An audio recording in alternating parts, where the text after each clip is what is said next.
Oh no. What's going on?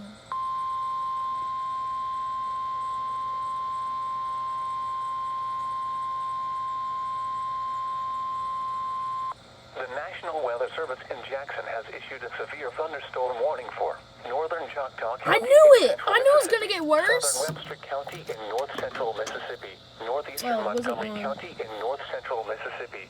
I knew that was gonna happen. I knew it! That random updraft affair. 19 p.m. Central Daylight Time. A severe thunderstorm was located near Chester, or 10 miles northwest of Ackerman, moving north at 15 miles per hour. Hazard, 60 miles per hour wind gusts and quarter-size hail. Source, radar indicated. Impact, hail damage to vehicles is expected. Expect wind damage to roofs, siding, and trees. This severe thunderstorm will be near Hooper around 7:05 p.m. Central Daylight Time.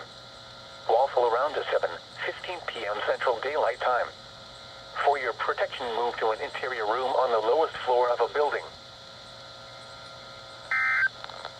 I knew that was gonna happen. This is